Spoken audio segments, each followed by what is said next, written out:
ओम शांति। अक्सर बाप दादा हम ब्राह्मण बच्चों को 3 कैटेगरी में रखते हैं। जैसे पहले नंबर पर महारथी, दूसरे पर घोड़ेसवार और तीसरे प्यादे। लेकिन एक अव्यक्त मुरली में बाप दादा ने कुछ और नाम दिए। वो 3 नाम सुनने से पहले एक छोटी सी कहानी हम सुनेंगे और उसके माध्यम से हम समझ सकते हैं कि हम किस श्रेणी में आते हैं। एक बार एक बहुत बड़ा महाराजा, जिसके पास धन संपत्ति कोई कमी नहीं थी, सारे भंडारे भरपूर थे, लेकिन एक कमी जरूर थी, उसके पास कोई संतान नहीं थी।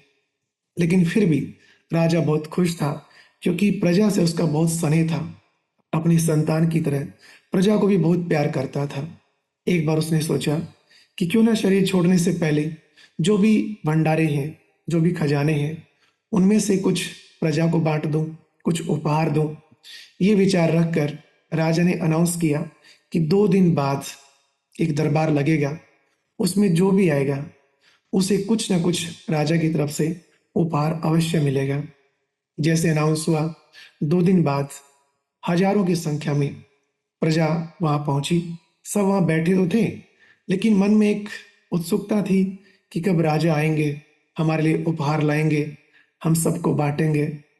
इस बीच मंच पर देख रहे थे कि कैसे जो दरबारी लोग हैं, जो राजा के सेवाधारी हैं, वो कैसे एक एक चीज मंच पर ला रहे थे जो प्रजा में बांटनी थी।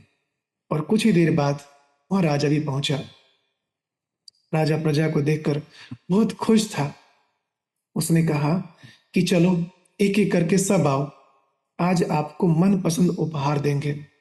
लेकिन जैसे ही राजा ने कहा एक एक करके सब आओ, तो बहुत बड़ी भीड़ उमड़ पड़ी और मंच के पास जा पहुंचे। राजा को लगा ये तो बहुत हलचल हो गई, इसलिए उसने कुछ मंत्रियों को कहा कि इस भीड़ को आप बांटो। राजा देख रहा था कि प्रजा में कुछ ऐसे लोग भी हैं जो सभ्य होकर लाइन लगाकर खड़े थे और उनके हाथ में कुछ सामान भी था, जैसे वो भी सौगात लेकर आए हैं। लेकिन जो बहुत बड़ी भीड़ थी, वो खाली हाथ थे और हाथ फैला रहे थे कि हमें कुछ दो, हमें कुछ दो। राजा ने कहा जो लाइन लगाकर खड़े हैं वो एक एक करके मेरे पास आते जाएं, और बाकी जिनको जल्दी है वो उधर मंत्री के पास जाएं।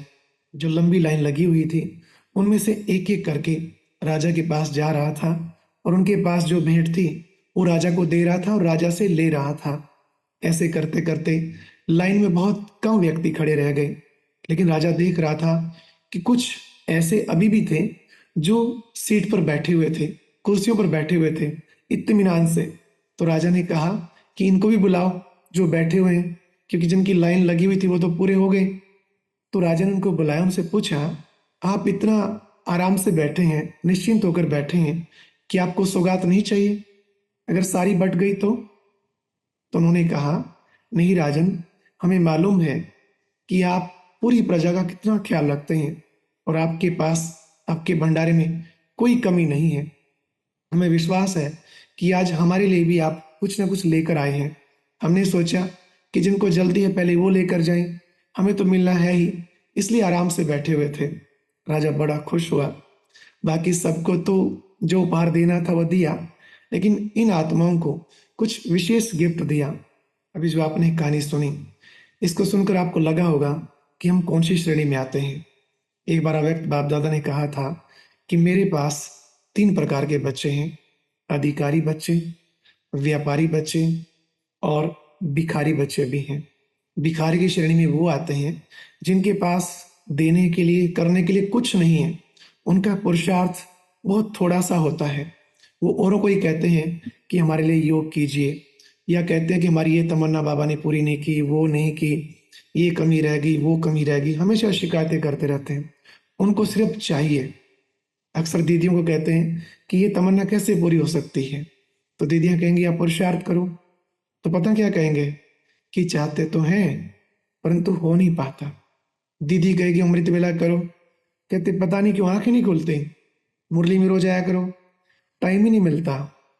यानी करने के लिए कुछ नहीं, पर चाहिए सबसे पहले और सबसे ज्यादा। फिर दूसरे नंबर पर आते हैं व्यापारी। व्यापारी वो जो एक हाथ देते और एक हाथ लेते।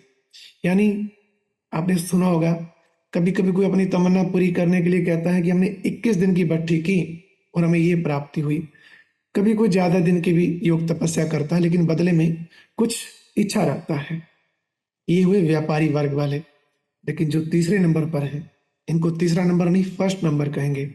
ये है अधिकारी बच्चे। इनको पूरा निश्चय है कि हम जो पुरुषार्थ कर रहे हैं उसका फल हमें अवश्य मिलेगा और कई लाख गुना, पदम गुना मिलेगा। इनका पुरुषार्थ बहुत होता है और इच्छा कुछ नहीं। ऐसा होता है जैसे सब कुछ पा लिया। कहावत भी है ना, पाना था सो पा लिया। तो ये इन आत्माओं का गायन है। इनकी स्थिति इच्छा मात्रम अविद्या वाली होती है। इनको मालूम है कि भविष्य में हमारा बहुत अच्छा पद होने वाला है। आप देखिए, भक्ति में भी जिनको निश्चय हुआ उनकी विजय हुई। भक्ति मार्ग में एक महात्मा की कहानी मैंने सुनी थी। सत्य घटना है। कुछ दिन पहले ही कोई महात्मा बता रहे थे कि एक बार सुबह सुबह अंधेरे का समय था, वो रास्ते में आ रहे थे, कुटिया की ओर पहुंच रहे थे और बीच रास्ते उनको कोई कोई ऐसा व्यक्ति मिला जो शायद उसका भाव ठीक नहीं था, जैसे कोई कुछ लूटपाट करने वाले होते हैं। तो उसने महात्मा का रास्ता रोका और कहा कि आपके पास जो है वो हमें दे दो। महात्मा जी ने कहा कि रास्ता छोड़ो, हमारे पास कुछ नहीं है। तो उस व्यक्ति ने तुरंत चाकू निकाला। कहते आपने इसको नहीं देखा, जानते हो ये क्या है? महात्मा जी ने कहा नहीं। उसने फिर पिस्तौल निकाली। कहते इसको जानते हो ये क्या है? महात्मा जी ने कहा जिस मार्ग पर मैं चला हूं, जिनको मैं याद करता हूं, तुम उसको नहीं जानते, उनमें कितनी शक्ति है, देखना चाहते हो? तो महात्मा ने तुरंत कमंडल निकाला, उसमें से थोड़ा सा जल ऐसे किया। कहता दिखाऊं शक्ति उसकी कितनी है। तो ये सुनकर एकदम वो जो व्यक्ति था एकदम भाग गया वहां से। आप सोचिए, जो भक्ति मार्ग में जो तपस्या कर रहे हैं, जिनको सत्य ज्ञान भी नहीं हुआ, उनको भी भगवान में इतना निश्चय है कि वो मदद के लिए आएंगे ही आएंगे। और देखो, निश्चय में विजय समाई हुई है ही। ऐसे ही हमें भी सिर्फ पुरुषार्थ करते जाना है। कभी ये नहीं सोचना ये मिले वो मिले। याद रखें, वो हमारा पिता है, बेहद का पिता। उसको मालूम है हमें कब क्या चाहिए, क्या नहीं चाहिए। इसलिए ना तो भिखारी बनकर रहना, ना सौदेबाजी करना, अधिकारी बच्चा बनकर रहना है। तो सब कुछ प्राप्त होगा। बिन मांगे मोती मिले, मांगे मिले ना भीख। ये कहावत सदा याद रखना। मांगने की जरूरत है ही नहीं। बाबा के पास कोई कमी नहीं है, वो देना चाहता है। लेने वाले बनो, पात्र बनो, योग्य बनो।